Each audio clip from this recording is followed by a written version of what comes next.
There's a real power of having people who are a positive force in your life who don't expect you to just, skate through life. People who expect you to, live up to very high standards are very rare in this world, I believe. And at the same time, those high standards have helped me to have higher standards of myself.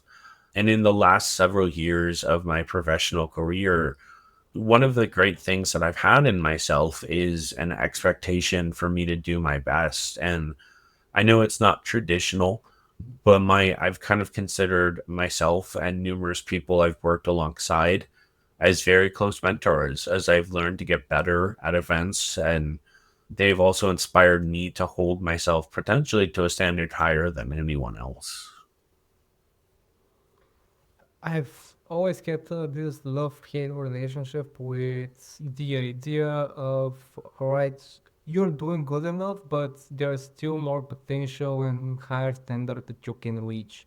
Like I do appreciate it, but I'm sure you probably also had those moments where you think, yes, I know there's always a higher standard that I could reach, but I'm also good enough on this level as well. Why should I keep pushing? Why should I go on? If you're ambitious, you have to go on, especially if you have others believing in you. But how do you push through those difficult moments? So I definitely agree. I think there is a place where good enough is quite healthy. I have grown up around a lot of people who have said, you're good here, now get to here. And I think Yeah. there's power in that, but I also want to enforce the idea that if you're happy with your skill set, then be happy with it. I have a very intense self perfectionism. It's part of the reason I hold myself to a very high status, but I've also had a lot of self imposed toxicity in that pursuit of being better. And at this point in my life, I kind of describe myself as a self a functioning perfectionist. I am able to draw boundaries with my perfectionism. And as people tell me I can do better, I've had many moments where it's like, okay, I want to celebrate. I want to honor where I am at now. And that's also as self perfectionism can be very dangerous. It can be very worrisome.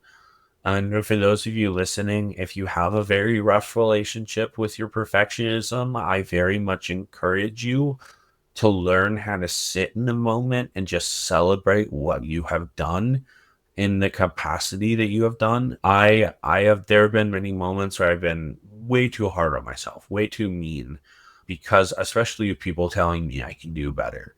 Now, on the flip side of that, I do want to encourage people to understand that there is another side to it of when we can become stagnant and miserable because we stop working on ourselves or stop getting better.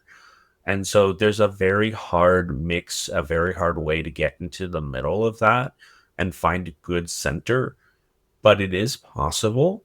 It's just, it takes a lot of work and it takes a lot of continual work because both sides can be very dangerous. And just want to add to this point that when you want to grow further and develop yourself further and develop your skills, it is good to have a specific end goal in mind. Mhm.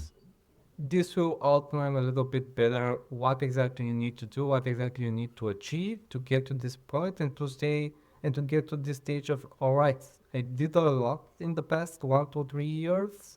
I'm good enough at this point. I can slow down a little bit and recharge those batteries.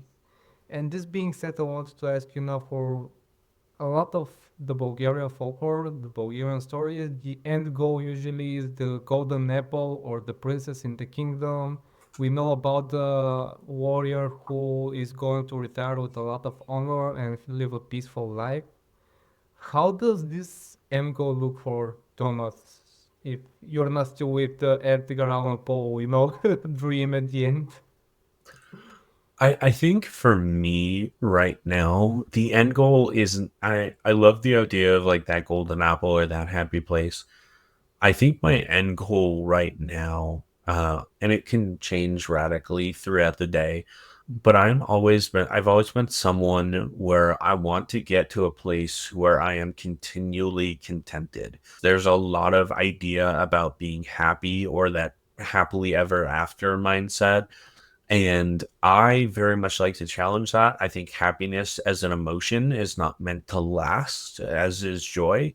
And we as human beings need to understand that being happy all the time is not necessarily healthy either. There's a reason why being resilient and pain and sorrow can be really valuable skill to gain.